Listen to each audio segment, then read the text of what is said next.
punto de vista occidental, que a veces nos traiciona, pero no nos adelantaremos, vamos a seguir viendo. Gracias.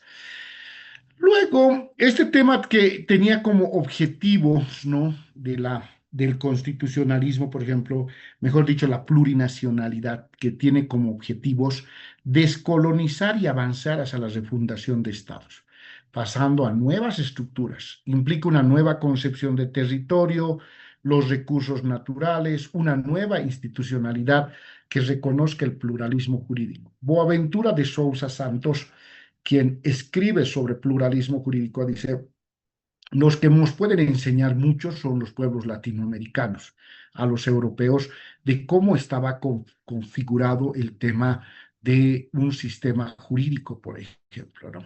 Pero ahí hay que ver también con matices esta situación.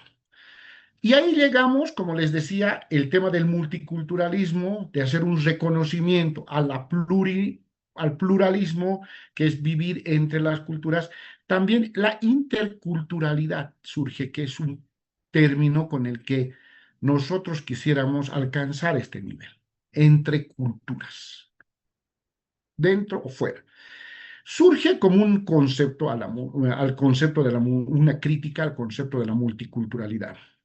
Mientras que la multiculturalidad o multiculturalismo debe entender como existencia de diferentes culturas que habitan un mismo territorio, las que coexisten en posiciones pueden estar en desigualdad o no, donde unas se imponen a otras, lo que sucedía y lo que sucede en algunos casos en nuestro país, siempre hay esas asimetrías, ¿no? De un lado a otro. Sí te les reconocemos, pero ustedes tienen que estar sometidos a nosotros, por ejemplo, ¿no? La cultura occidental. Mientras que la interculturalidad implica un acto de reconocimiento, la valoración en términos de igualdad, en términos del diálogo y una opción política para combatir estas asimetrías generadas por la multiculturalidad. Que si bien yo te reconozco, yo te respeto, pero hasta ahí nomás, no tienes mayores derechos que sino que tú tienes que estar en otro proceso, ¿no? Y ahí rescato esta antropóloga que es Catherine Walsh, ¿no? Que es una de las más reconocidas antropólogas del 2008, porque ella nos hace entender un poco entre lo que son estas diferencias, lo multi, lo pluri y lo inter. Lo pluri y multiculturalidad son términos descriptivos, dice Catherine Walsh. Sirven para caracterizar la situación diversa e indicar la existencia de múltiples culturas en un determinado lugar, planteando así su reconocimiento y tolerancia. El multi tiene sus raíces en países occidentales, ella dice, ¿no? Sobre este relativismo cultural que existe, ¿no? Pero que hay desigualdades, mientras que el pluri surge en América del Sur, dice ella. Refleja la particularidad de la región donde pueblos indígenas y negros han convivido por siglos con blancos y mestizos.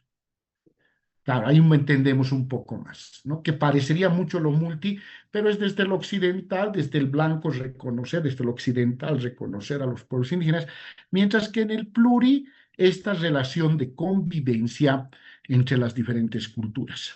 Mientras que lo multi apunta a una colección de culturas singulares, sin relación entre ellos y en un marco de cultura dominante, el pluri típicamente indica convivencia de culturas en el mismo espacio territorial, aunque sin una profunda relación equitativa.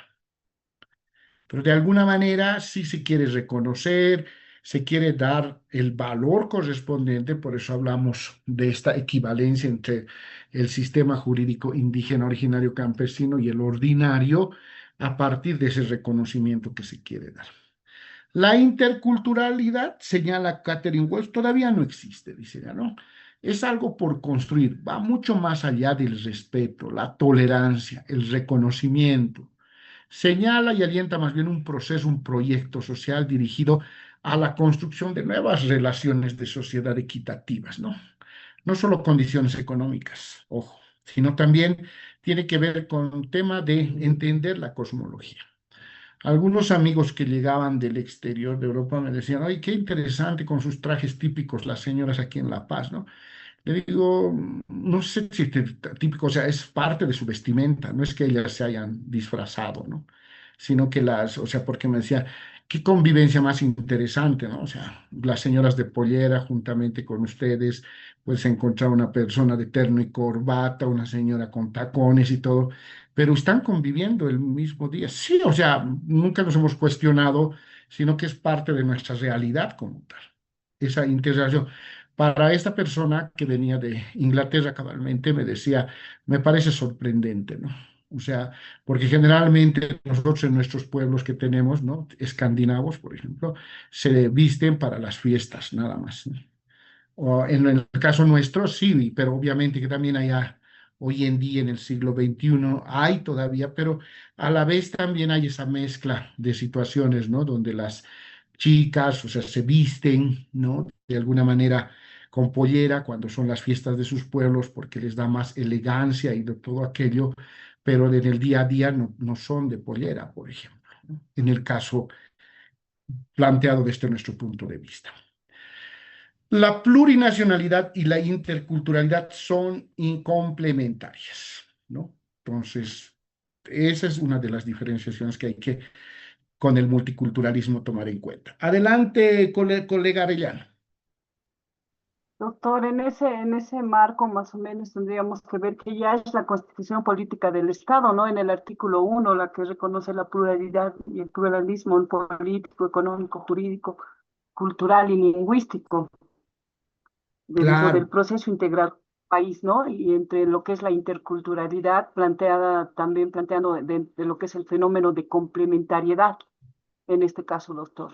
Sí, sí, Sí. eso es lo que vamos a ver luego con la Constitución, porque vamos a ir aterrizando, ¿no? De estos conceptos que son más sociales y antropológicos, vamos a ir bajando ya a lo que nos corresponde a nosotros. Pero siempre es bueno entender, porque de dónde aparecen estos términos no es que hayan caído de la noche a la mañana, ¿no?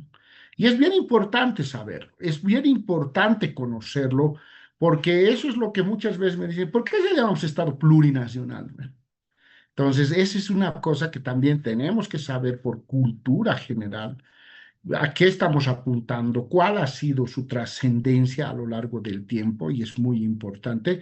Entonces, es que estos autores, quienes quieren profundizar, Catherine Walsh y Kim Lika, son quienes nos pueden ayudar mucho. Está en la bibliografía de la guía para que ustedes puedan hacer cualquier consulta. La interculturalidad ha sido asumida por muchos países, ¿no? En el Ecuador, los mapuches, intelectuales en nuestro país, ¿no? Xavier Albó, estrategias indígenas, por ejemplo, el MAS ha sido un producto posiblemente de esta interculturalidad y ha sido impulsado por países andinos, ¿no? Se ha incorporado en las constituciones del 2008 y del 2009 y ahí es donde ha llegado, digamos, a un profundo debate sobre dónde aterriza el tema de la plurinacionalidad e interculturalidad. En países con alta demografía indígena, ¿no? Como el caso de Bolivia y Ecuador. Procesos constituyentes que tuvimos con bastante participación activa indígena. Claramente que estaban influenciadas por la Declaración de las Naciones Unidas de los Pueblos Indígenas, incorporan conceptos de plurinacionalidad e interculturalidad. ¿Cómo lo entendemos? Si bien es cierto, nuestras constituciones, esta por lo menos la de Bolivia, que ha sufrido, por ejemplo, una asamblea constituyente, quien debería haberse promulgado tal cual se habría aprobado en Sucre por el tema de la capitalía, si bien recuerdan, tuvo todo un proceso ¿no? Que se tuvo que ir a Cochabamba, de Cochabamba a Oruro, y de Oruro nuevamente el Congreso es el que determina los últimos ajustes. Fue una constitución realmente muy híbrida en todo sentido, todos echaron mano y no es la constitución la que es. Quienes se interesan, por ejemplo, de ver cuáles fueron las discusiones de las comisiones que hubo en la Asamblea Constituyente sobre cada uno de los artículos y los temas propuestos están en la vicepresidencia del Estado. Ahí pueden ustedes ingresar en la página y van a ver, hay varios tomos, ¿no? Pueden descargarlos o si no, visitar la biblioteca esta donde se discute varios temas que en algún caso son necesarios. eh, en el caso del derecho constitucional, cuál era el ánimo del constituyente cuando no se llegue a entender, por ejemplo, un artículo de la Constitución. Y con tema de pueblos indígenas fue todo un detalle, porque sí ahí hubo una imposición de los pueblos andinos, ¿no? Y estas constituciones, ya estos estados-naciones unitarios se desmantelan. El Estado, el Ecuador, por ejemplo, define el Estado constitucional de derecho, democrático, soberano, intercultural, plurinacional, laico.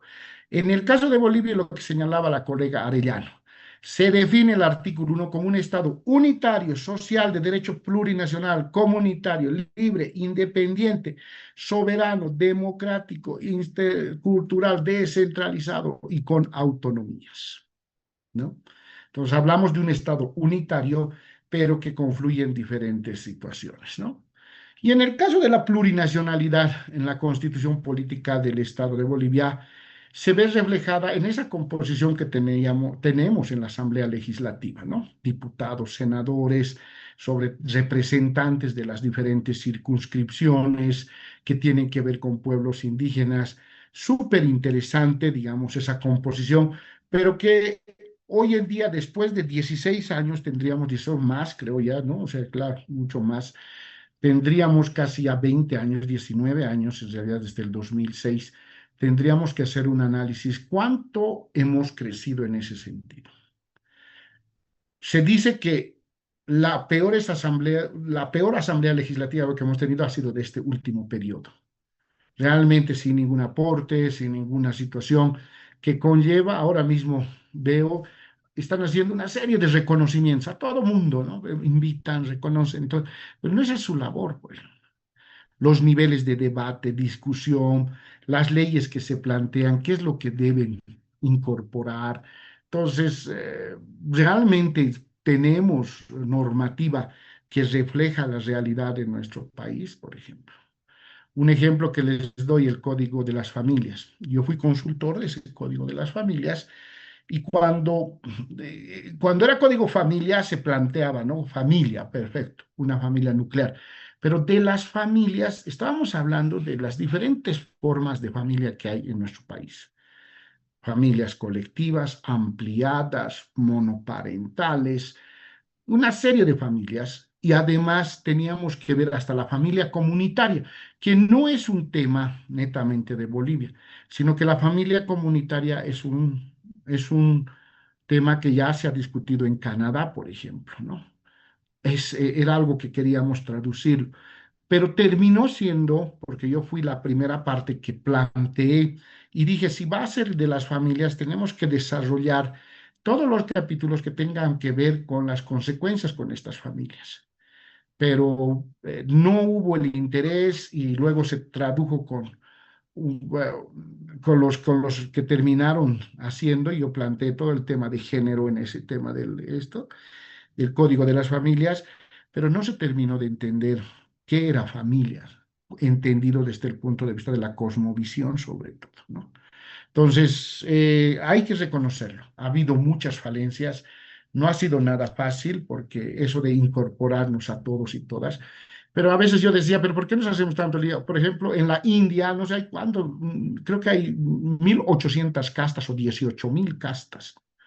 Para todos tienen que legislar esta situación. O en el caso de Turquía, por ejemplo, ¿no? Que hay otros pueblos donde ellos tienen sus sistemas judiciales diferentes. Y en el caso de Bolivia no hemos podido avanzar. Entonces, por ejemplo, esto de las asambleístas que les decía, ¿no? Se crea también un órgano judicial y un tribunal constitucional.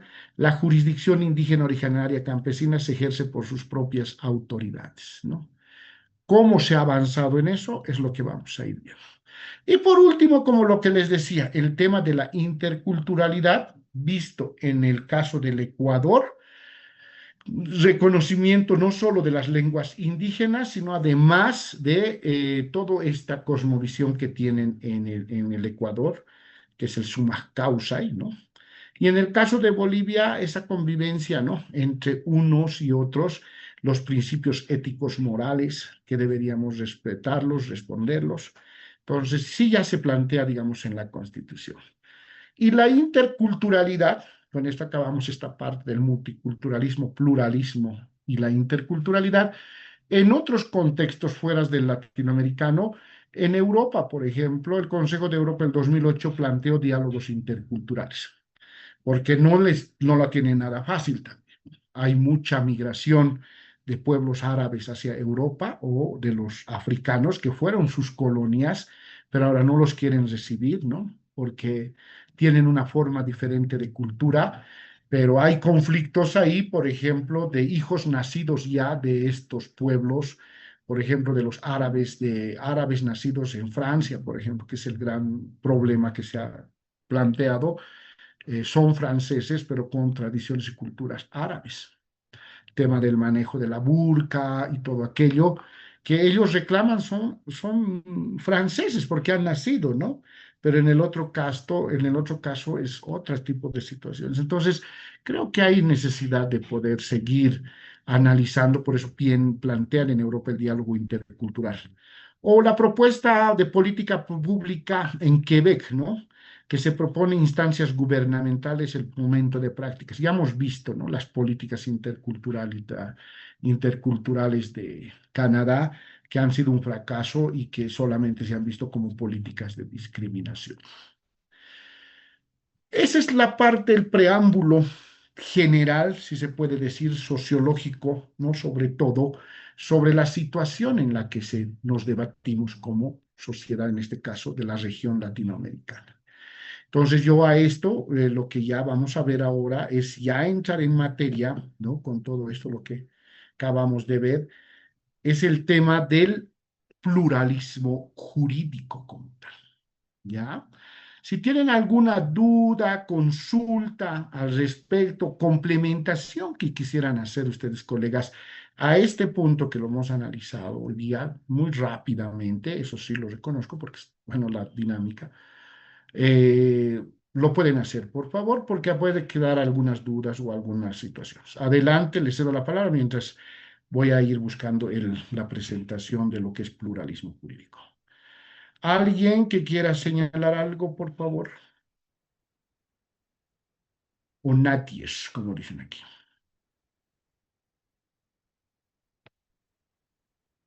Nada, perfecto. A ver. Doctor, Eh, buenas noches. sí, adelante, por favor, justo a buscar. Un, Adelante, colega Alejandro Caiguara. un pequeño comentario nomás a modo de complemento, estimado doctor.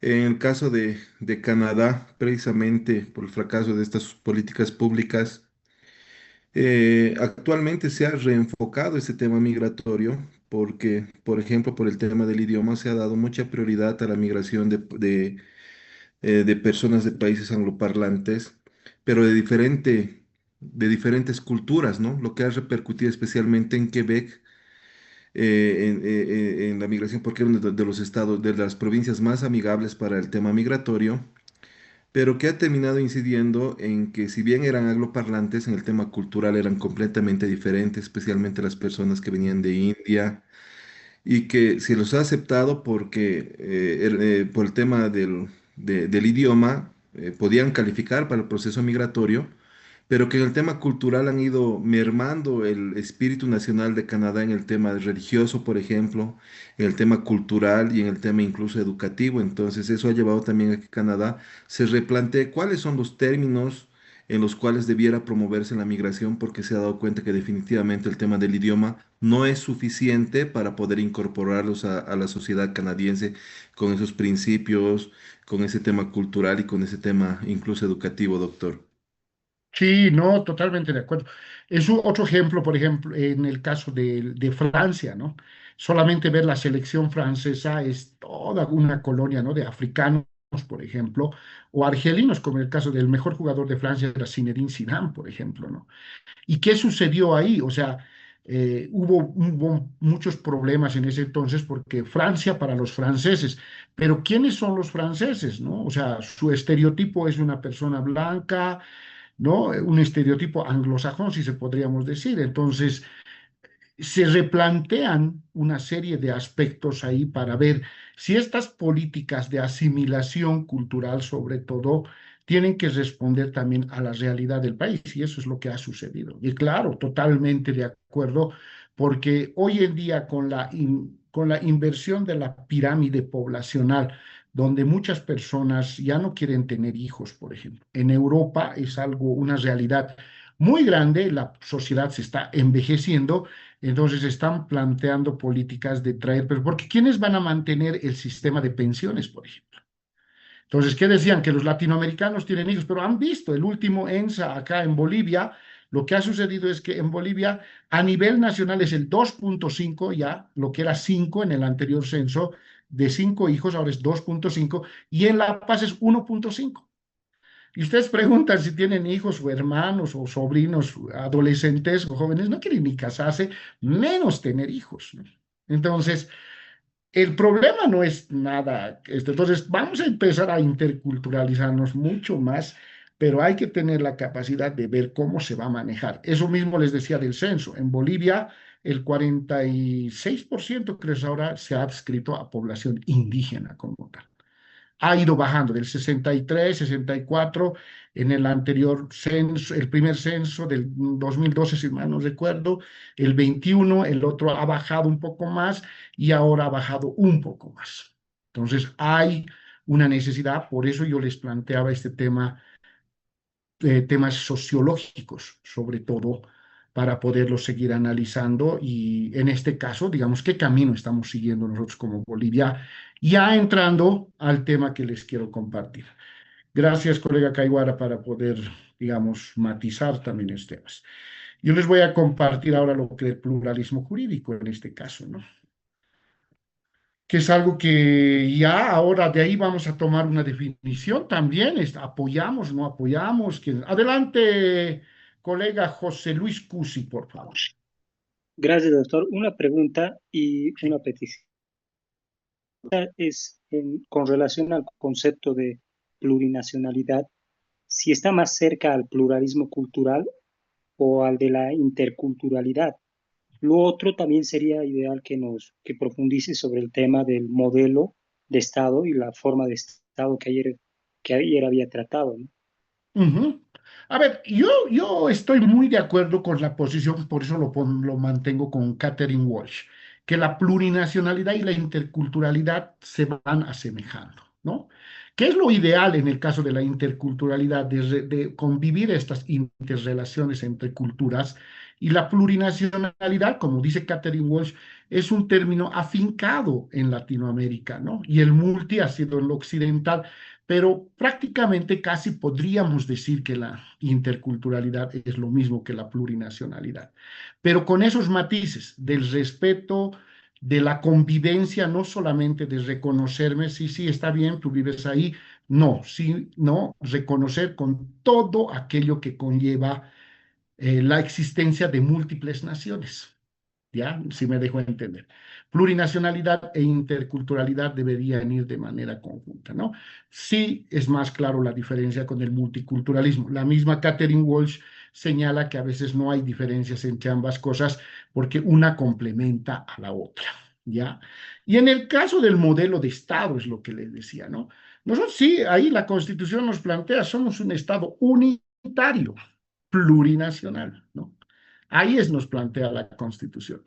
Y obviamente es lo que ayer yo les señalaba, ¿no? Cuando se dice somos república, es un modo de gobierno, la república o la monarquía. Por eso la Constitución política del Estado no señala dónde que somos un Estado plurinacional. Siempre hemos sido un Estado. Obviamente que la discusión es que no se llamen pueblos, o sea, no se llamen mejor etnias, sino que se los llamen pueblos o naciones. ¿Por qué? Porque tiene un concepto sociológico totalmente diferente a concebirlos como etnias. Las etnias sí se pueden asimilar y hay que darles lo que ellos tienen que complementar por los rasgos culturales que se unen. Pero en el caso de existir naciones y pueblos, ese es el estado en el que estamos nosotros conviviendo. Es todavía discutible porque ahí se señala, como los que les decía, de los Wenayek. Son pocos, pero dicen, ¿cómo van a ser ellos una nación? Tienen idioma, viven en un determinado territorio, pero ahora habría que investigar cuál es su sistema legislativo, judicial, jurídico, mejor dicho, y su forma de convivencia de los Wenayek. qué estudios realmente hay fuertes para determinar que es una nación como tal. Es lo que nos está haciendo mucha falta. Se han querido hacer con el CEGIS algunos estudios, sobre todo, por ejemplo, con los pueblos amazónicos grandes, en los guaraníes, sobre todo, ¿no? Y en el caso de Bolivia, por el caso del occidente, los aymaras y quechuas. Pero ahí sí hay una necesidad de poder entender cuántos son pueblos y naciones bajo ese concepto sociológico como tal. Es muy importante. Es un tema de todavía seguir investigando, por eso les dejo ahí con el tema de la bibliografía quienes quieren profundizar estos temas. ¿Ok? Vamos a seguir hablando, por favor. ¿Se ve mi pantalla del pluralismo jurídico? Sí, ya, gracias, doctora. El pluralismo jurídico, ¿no? Viendo todo este escenario sociológico, como lo que les decía, ¿no? Muchos conocen también, ¿saben? Vamos a entrar ya a lo que es un pluralismo jurídico, y es algo lo que hace rato, ¿no? La colega Salinas, Micaela Salinas, nos decía que sí hay un sistema, ¿no? Que tienen los pueblos indígenas un sistema legislativo, electoral, y lo tienen, y que lo podemos ver, ¿no? Realmente es un sistema, por eso yo lo pongo como pregunta, ¿es un ordenamiento o sistema jurídico? ¿Por qué? Entendamos, un ordenamiento jurídico es un conjunto de normas jurídicas que rigen en un lugar determinado en una época concreta. Son determinaciones que se han colocado, esto se respeta, aquí se pone, se determina esta situación como tal, ¿no? No lo quiero mencionar como de los principios que son el Amasúa, Mayuya, Maquella, pero en este caso, en el ordenamiento jurídico, hay bastantes cosas que sí podríamos plantearlas, que ese conjunto de normas, acá, por ejemplo, no se hace esto, no se realiza esto, entonces esas determinaciones que se han puesto en un determinado lugar, que no se le puede transgredir. Mientras que un sistema jurídico reúne estructuras, modalidades de funcionamiento de las instancias encargadas de la aplicación del derecho, así como de los servicios que emanan de ellas. Si hacemos una comparación del sistema jurídico boliviano, por ejemplo, el artículo 179 de nuestra, no es el 100, sí, este es el 178, ¿no ve? No, la jurisdicción ordinaria, mejor dicho, el 180, ¿no? Donde establece la estructura que tiene un sistema jurídico, por ejemplo, ¿no? ¿Cómo está conformado el sistema jurídico a partir del 180, el ordinario? Sabemos muy bien, jueces, ¿no? Tribunal departamentales de justicia, el Tribunal Supremo de Justicia y el Tribunal Constitucional, que no es parte del órgano judicial, sino que es otro, es un tribunal especial, ¿no? Pero la estructura va en ese sentido. Cuando hay alguna situación o controversia, el sistema jurídico ordinario funciona así: jueces, tribunal departamental, en el caso de apelación, y en el caso del tribunal de casación va al Tribunal Supremo de Justicia. En el caso de los pueblos indígenas, ¿cuál es el sistema jurídico que tienen? ¿Alguien conoce? ¿Lo ha visto?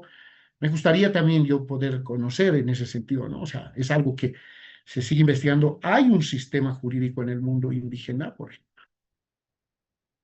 O sea, lo que ustedes No, crean. doctor, Adelante, no, puede. doctor, Adelante, doctora Salazar.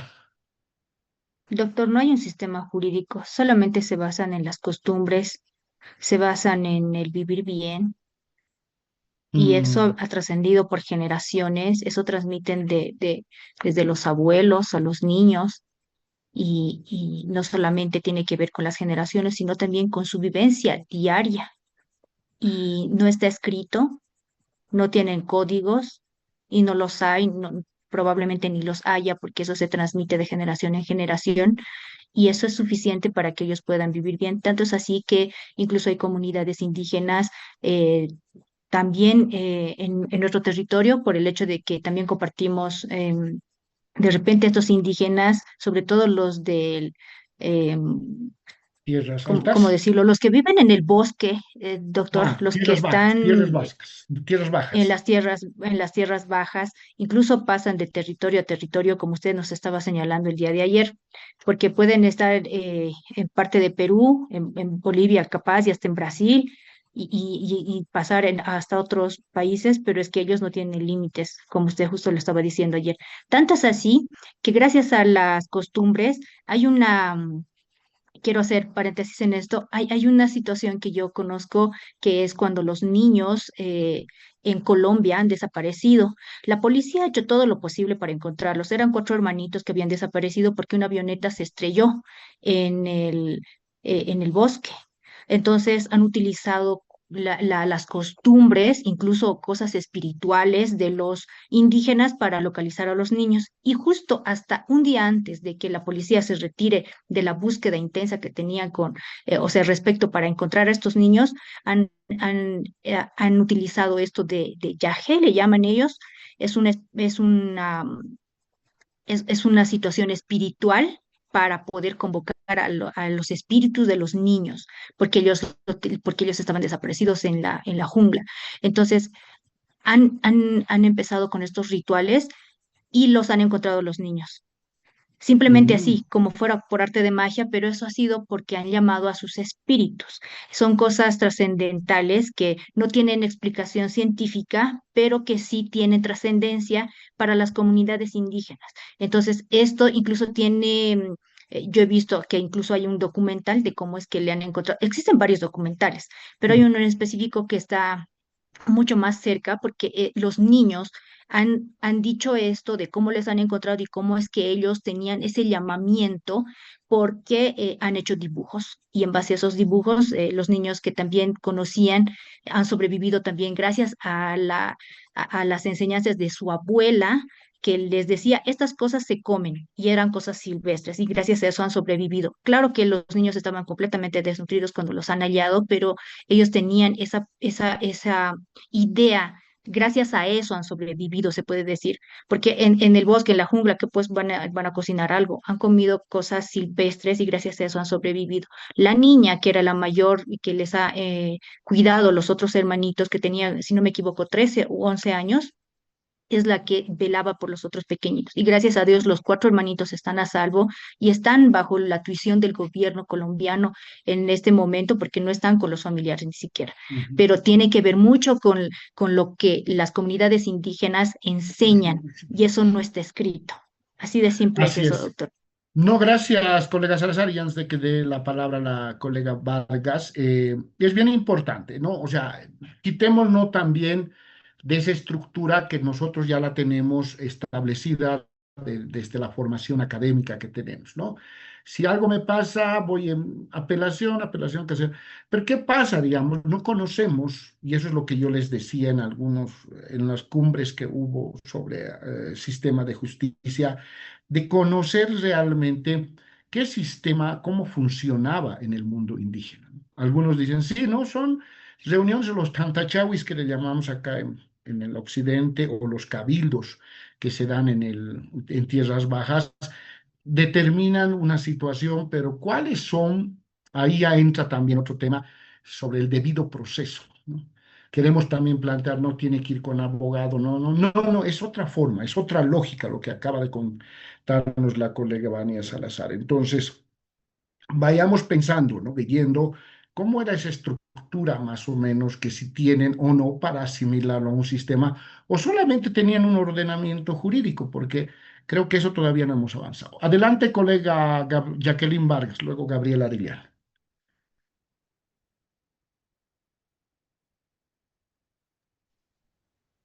¿Doctor? Adelante, adelante, ahora sí se le escucha. Gracias, doctor. Discrepo en parte con lo que dijo la colega que me antecedió. ¿Por Ya. qué, doctor? Porque el hecho, puntualmente, de que no exista una norma positiva, objetiva, plasmada en escrituras, no significa que no haya un sistema. Absolutamente, hasta para lavarnos los dientes tenemos un sistema. Desde abrir la boca, que es el paso uno, hasta meter el cepillo y mover sistemáticamente el cepillo y enjuagarnos al final es un sistema. Entonces, las comunidades indígenas originarias tienen un sistema de elección, un sistema de sanción, un sistema de conciliación y un sistema precisamente de autodeterminación. Entonces, únicamente eso, doctor. Muchas gracias. Micaela, ustedes, ¿no? Salinas, es que eso quiero que entendamos, colega. O sea, si realmente, ¿qué es un sistema? Es un proceso. El otro es tener un ordenamiento jurídico, o sea, tener pautas que tenemos que seguirlas adelante. ¿Por qué lo planteo en este caso de esta manera? No para compararlo con el sistema ordinario, sino van a ver más adelante cuando hagamos los análisis correspondientes si esto nos acarrea un problema o no nos acarrea. Eso es algo que necesitamos dilucidarlo, porque muy alegremente podemos decir, sí, en el sistema indígena el Tantachawi define que esta persona es el acusado y tiene que salir. Pero ¿qué hay ahí en el tema de si lo están acusando, qué se llama, inconsistentemente? Pero eso que lo vamos a discutir más adelante. Ahorita quiero dejarles con ese chip, me parece bien, ¿ya? Colega Arellano, y luego le voy a dar la palabra al colega Ángel Yauer. Ángel. Bueno, doctor, en mi criterio, ¿no? La situación de la jurisdicción indígena tiene un ordenamiento jurídico, ¿no? Sus autoridades, en todo caso, solicitan apoyo al sistema, al sistema jurídico ordinario para ver si realmente encajarían su normativa, sus normas que tienen dentro de lo que está, dentro de lo que es el sistema jurídico, ¿no? Eso es lo que también existen aquí las consultas que hacen las autoridades indígenas originarias. Hay procedimientos especiales, si no me equivoco, dentro de lo que es el Tribunal Constitucional, que pueden solicitar apoyo para ver si tales situaciones de su ordenamiento jurídico aplican o no aplican dentro de lo que es el sistema jurídico. Entonces, para mí, que solamente tienen un ordenamiento jurídico, doctor. Gracias. Vamos a irlo viendo, ¿no? Vamos a ir armándolo. Gracias, colega Arellano. Colega Rebollo, adelante, por favor. Gracias. Buenas noches, doctor. A Buenas ver, noches. usted mencionaba si existe un ordenamiento jurídico eh, para las autoridades originarias indígenas campesinas. Si bien no se tiene una normativa positiva, pero están regulados también por la ley 073, que es la ley del ente jurisdiccional, que establece ciertos parámetros, atribuciones y limitaciones también para administrar justicia, pero no nos olvidemos que, bueno, ellos gozan de igual jerarquía que un juez, más o menos, ¿no? Ujú. Entonces, sí, esta norma, la 073, establece de que esas autoridades originales indígenas campesinas también tienen que salvaguardar derechos y garantías constitucionales de quienes vayan a ser juzgados, ¿no? En cuanto al conocimiento, la oportunidad de hacerse escuchar y demás. Entonces, sí tienen un procedimiento, tal vez no positivo, pero sí hay una estructura jurídica porque también administran justicia, ¿no?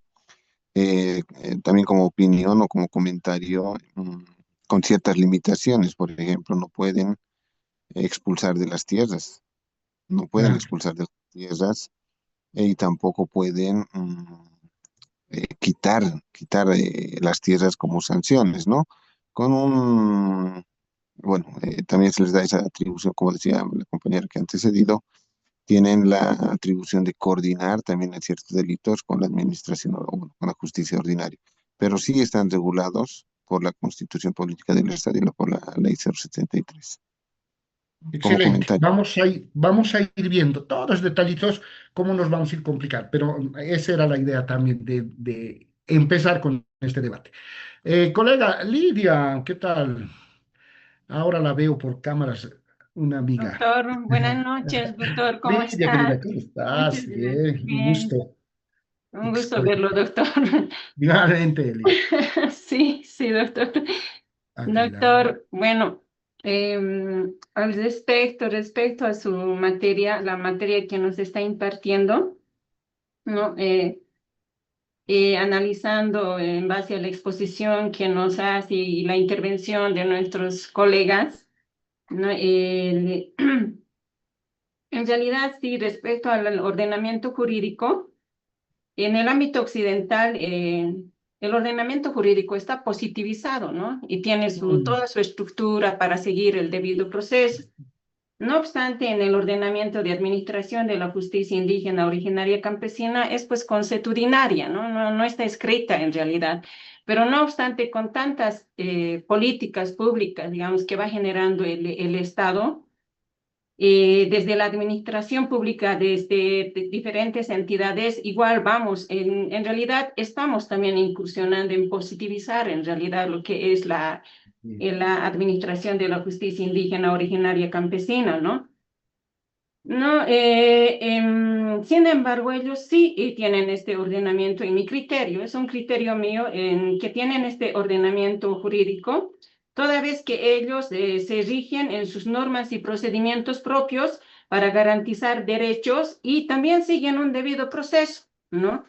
La justicia en su administración, en realidad las naciones y pueblos indígenas originarios campesinas, como en el pueblo guaraní, en el pueblo quechua, digamos, ¿no?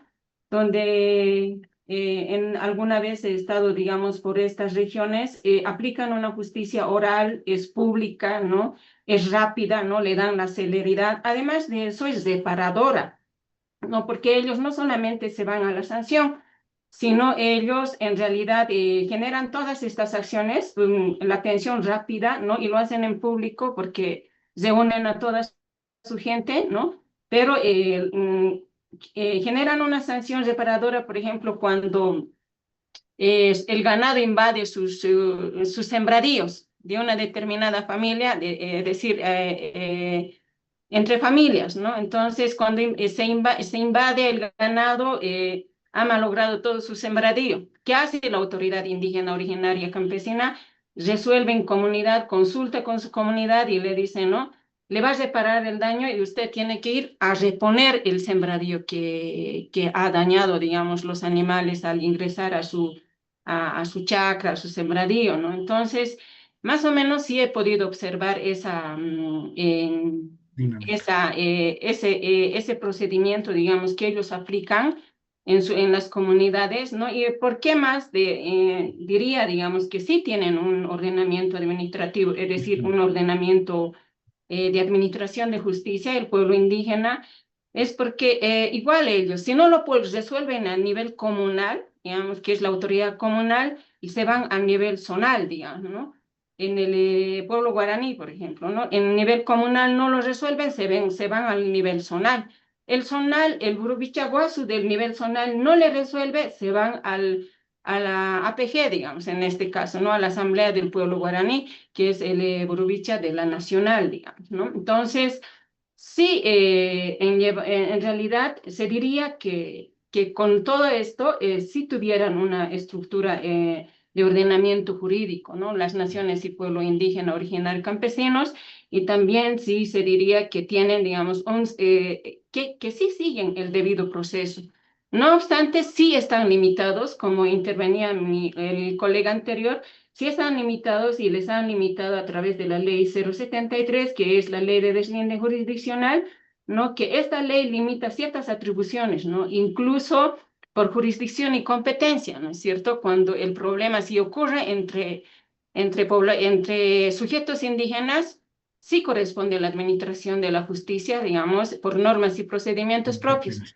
Pero si interviene un tercero, un occidental o del área urbano, en allá la jurisdicción, en allá ya se ve complicada. Entonces, de acuerdo a la normativa y de acuerdo también a algunas sentencias constitucionales que ya tenemos, se tiene que buscar el nivel de coordinación, digamos, ¿no? Entre los dos tipos de administración de justicia. Más o menos hasta ahí sí he visto, digamos, algo de lo que es la administración de la justicia indígena originaria campesina, doctor. Muchas gracias, colega Veramendi. Muy importante para el debate que vamos a generar también más adelante. Esta era la idea, ¿no? así como ustedes, hay unos que sí y otros que no, eso es lo que ha dado lugar a que si existe o no un pluralismo jurídico, no solamente en Bolivia, sino que a nivel internacional, ¿no? Entonces, dicho esto, por ejemplo, vamos a ir avanzando, a ver, ya. Em, la noción de sistema u ordenamiento jurídico, ¿no? Presupone esta relación de tres elementos, ¿no? Organización, estructura, conjunto. Estamos hablando de forma muy semántica en este caso, ¿no? O sea, desde el punto de vista que cómo está, debería tener conjunto, organización y estructura. Y muy bien ustedes lo han señalado. En el caso de Bolivia, es pues oral, es una tradición que ha pasado de pueblo en pueblo, pero ante esa relación globalizada en la que estamos hoy en día, ¿cómo está funcionando esta situación?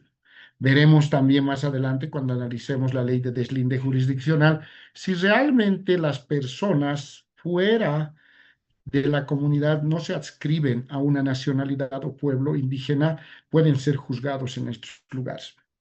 Es que es bien interesante, ¿no?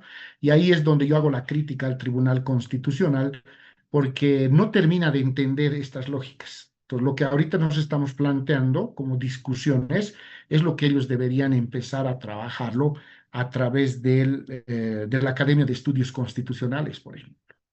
¿Cuál es realmente más allá? O sea, hay que entender, pues, o sea, tenemos que saber el pueblo, y aymara, quechua, guaraní, mojeño trinitario, el caso de los Huenayec, los tacanas, cómo estaban conformados, qué es lo que hacían, por lo menos para que los occidentales pues conozcamos esa parte, ¿no? Como que algún caso que se ha presentado de los aymaras se dice, tú, ustedes los han juzgado en un Tantachawi, lo han sancionado a esta persona y luego, ¿dónde esta persona podía acudir si ella creía que se había vulnerado sus derechos?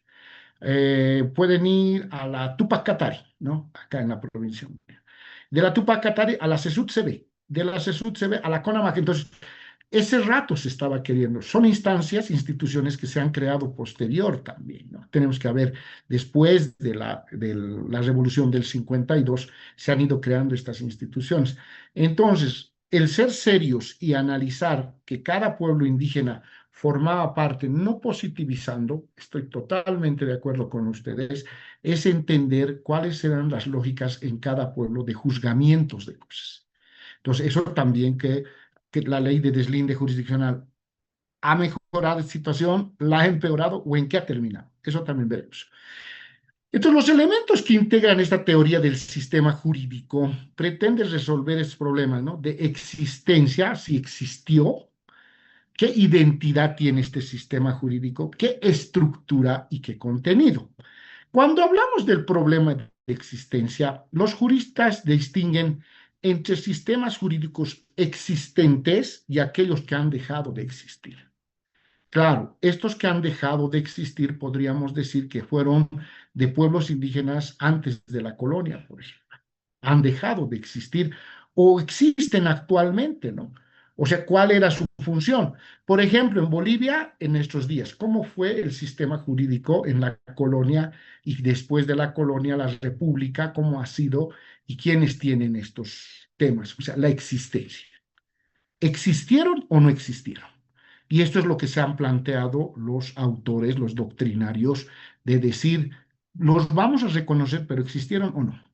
El tema de la identidad, por ejemplo. ¿Cuáles son los criterios que nos permiten determinar qué entidades forman un sistema jurídico? Ya, en el mundo aymara, por ejemplo, o en el mundo quechua, solamente hay las autoridades indígenas quienes definen en un cabildo, en un tantachawi, en una reunión, la sanción que se va a imponer para restablecer el orden de la comunidad, por ejemplo. Perfecto. Solamente queda ahí. ¿En qué más queda? En caso tendríamos que conocer a profundidad. ¿Y a qué sistema jurídico pertenece una entidad? Este Antachawi responde a una sola etapa que existe en el mundo indígena como tal. Por ejemplo, ¿no?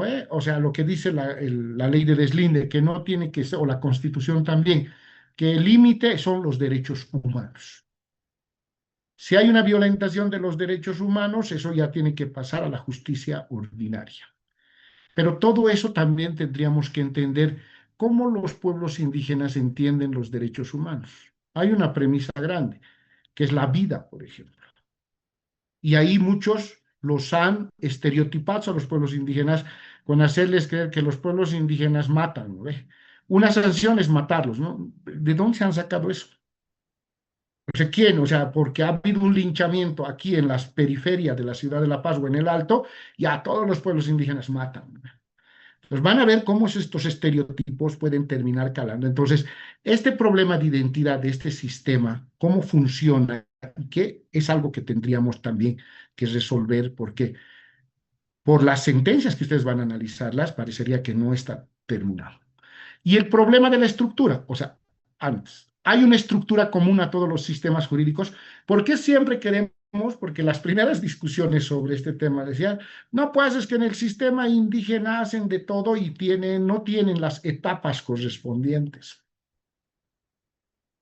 Ellos deben tener una lógica establecida para determinar en una sola acción la sanción, por eso dicen que es rápida, eficaz, y todo aquello reparadora y todo lo que se señala. Entonces, eso también habría que ver. No es una estructura única para todos.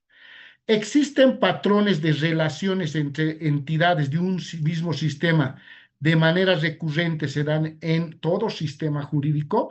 Todos deberían tener estas etapas, ¿no? Juzgamiento, apelación, casación y todo. ¿Por qué? Nosotros tenemos esa tradición romana, como nos han enseñado en el ámbito desde el derecho romano. Hubiera sido lindo aprender derecho indiano, por ejemplo. O sea, eso es profundidad, por ejemplo, ¿no? A quienes se animen a hacer una tesis, por ejemplo, sobre ese tema, es súper interesante. Y el problema de contenido. Hay algunas entidades que de una u otra forma se presentan en todos los sistemas jurídicos. Hay una igualdad en esos, que cada sistema jurídico tiene que ser igual. ¿Por qué tenemos que uniformizarlos a todos? Hay un contenido común para todos los sistemas jurídicos.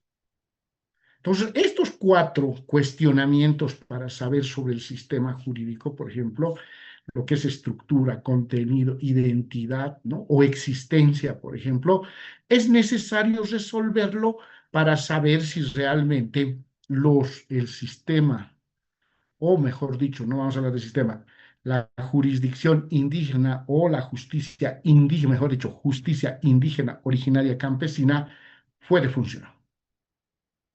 Ya estamos más de 16 años de la Constitución casi. ¿Por qué ha avanzado? ¿Por qué no ha avanzado? Hay que ser críticos y eso es muy importante. Hay 4 sistemas jurídicos en el mundo y eso lo hemos aprendido en pregrado. El Continental o el Civil Law, el Common Law, que es del derecho anglosajón, eso nos enseñan en la universidad, el derecho consuetudinario o el derecho religioso. Así estaba estructurado, ¿no? O sea, en el derecho consuetudinario quieren meterle todos aquellos temas de la jurisprudencia posiblemente, pero también de los pueblos indígenas como tal. Entonces, hay una serie de cosas, ¿no? Principales sistemas jurídicos, pero en ningún momento se habla de un derecho, digamos, originario, ¿no? Un sistema de derecho originario para hacerlo común a todos. Y ahí empieza la discusión, así como hace rato hemos empezado, del monismo al pluralismo jurídico. Ahorita nosotros, por ejemplo, somos un Estado unitario, pero con pluralismo jurídico, eso dice la Constitución en el artículo 1. Del monismo al pluralismo. Para autores como Kelsen, el famoso Kelsen, que en todo lo tenemos que utilizar, ¿no? Porque es el autor number 1, como se dice, en el tema de monismo jurídico. Nadie puede servir a 2 señores, dice él. Por lo que la concepción monista del derecho resulta inevitable. La concepción monista del derecho parte de la idea de que solo existe un derecho único y universal. O bien el sistema jurídico global toma en cuenta, no le llama sistemas jurídicos, sino fenómenos jurídicos a todo aquello que está relacionado con justicia, constituyéndose otro derecho, tiene que estar en una unidad restaurada. No se puede tener varios sistemas en un mismo estado, él señala. Porque estos están en un estado salvaje, no pueden ser calificados como auténtico derecho, siendo considerados todos los más subderecho. No es derecho eso.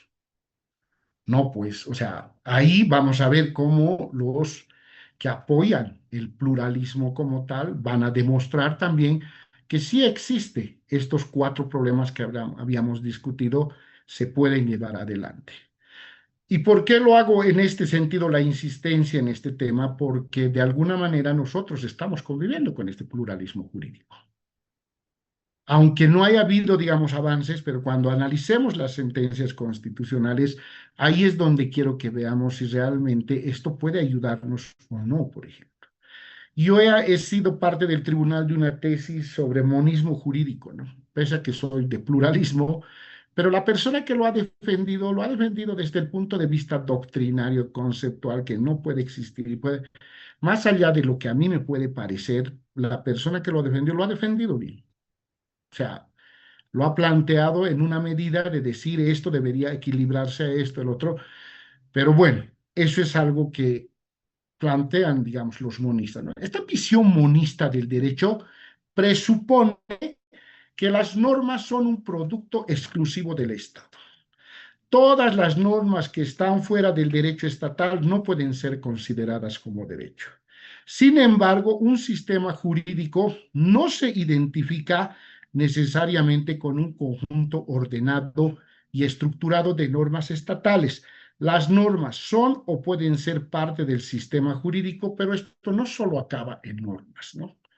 Entonces, eso es lo que hay que también entender, ¿no? Que un sistema no se identifica con ese conjunto ordenado o estructura que tiene que tener y que muchas veces nuestra visión occidental nos está traicionando. Entonces, eso es un poco para entender cómo han sido conformados y eso es lo que ha venido sucediendo cuando se plantea conflicto de competencias en el Tribunal Constitucional. Al no conocer, por ejemplo, este sentido de cómo funciona la justicia en el mundo indígena, terminan fallando de una manera aberrante en algunos casos. Porque no, o sea, quieren positivizarlo, quieren plantearlo desde este punto de vista. Claro, o sea, si no tenemos elementos para la discusión, por ejemplo, investigaciones que deberíamos realizar sobre cómo está conformado, es algo que necesariamente tenemos que detallar. Había una muchacha que hace muchos años, porque como les digo, estoy tantos años con la universidad, que me pidió dirigir su tesis sobre, ella quería recopilar todas las actas ¿qué se llama? De Charazani, sobre violencia familiar. Cómo ha ido evolucionando en el tiempo, cómo se solucionaban esos temas. Hubiera sido súper importante porque hubiera marcado línea para decir, en la comunidad de los callahuayas, porque los callahuayas, mejor, de la nación callahuaya, el tema de violencia intrafamiliar se juzga de esta manera. Hubiéramos conocido mucho mejor. Pero ha desaparecido la compañera, espero que haya terminado, ¿no? Pues se quedó en esa situación. O el tema de la Contraloría, cómo se hacía el control en los pueblos indígenas para evitar la corrupción. Fue súper interesante, ¿no?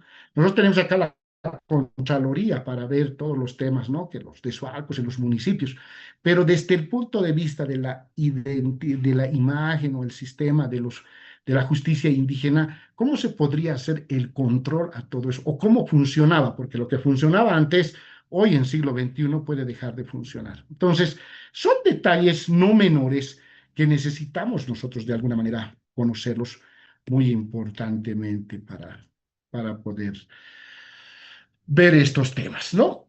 Yo quería, para no ir a los temas ya de los autores que apoyan el tema del pluralismo como tal, porque quienes ahora solamente han planteado lo del monismo jurídico, voy a tomar la foto que me piden de rigor, porque hay casos y hay casos, ya les voy a contar. Listo. ¿Ya? Entonces, no se preocupen, no pongan su cámara, no, nada, sino que es parte de la asistencia, en algún caso que en la universidad a veces se confunde. Adelante, colega Scarlett Uribe, antes de que podamos cerrar. Doctor, bueno, sobre el tema que comentaba, que hay distintos ámbitos, en el tema de tierras, ¿cómo funciona en los pueblos indígenas originarios? ¿Qué normas se aplican? Porque sabemos que en el tema de justicia, contraloría, tienen sus propias normas, ¿no es cierto? Claro. No, lo de tierra y territorio, vamos a verlo. Ahí hay un colega del INRA también que está en el curso, que nos va a dar también en algunos temas, pero cuando analicemos Deslinde, vamos a entender cómo manejan el tema de tierra, territorio, ¿no? Porque es importante que ustedes también lo conozcan en esa estructura donde se puede acudir, la jurisdicción agroambiental, la jurisdicción indígena, hasta qué temas sus límites de que pueden ellos solucionar este tema de tierras, o esto está solamente determinado para la jurisdicción agroambiental. Son detalles que hay que conocerlos también, que los vamos a analizar, colega Uribe. ¿Está bien? ¿Ya? Gracias, doctor. No, ¿por qué, doctor? Bueno, como les decía, no quiero pasar a los que apoyan el pluralismo, ya lo habíamos mencionado, el tema de monismo, en este caso el abanderado es Kelsen. Entonces quiero que quedemos ahí por hoy. El día de mañana vamos a completar el tema de pluralismo y ya vamos a entrar luego a lo que es la Constitución y la ley de deslinde jurisdiccional, elementos que a nosotros nos va a servir para poder hacer el análisis que quiero que lo vean en la sentencias, con esas, o sea, podemos tener discusiones, sobre todo en estar de acuerdo o no estar de acuerdo, ¿no? Pero ahí quisiera ver, ¿no? Los magistrados del Tribunal Constitucional, ¿cómo razonan en estos casos? Si nosotros tenemos este conflicto ahorita, ¿cómo lo están razonando ellos? ¿Nos ayudan o no nos ayudan? Bueno, colegas, les agradezco mucho por su tiempo, que les vaya muy bien. Nos estamos viendo el día de mañana, ¿sí? Hasta mañana. Hasta Muchas mañana, doctor. gracias, Hasta mañana, doctor. que les Hasta vaya muy bien. mañana, doctor. Hasta mañana, doctor. Hasta Hasta mañana. mañana, doctor. Muy buenas noches. Hasta mañana, Hasta mañana, colegas. doctor. Hasta mañana, hasta mañana. Doctor. Querida Lidia, hasta mañana. Hasta mañana, doctor. Mañana. Bye.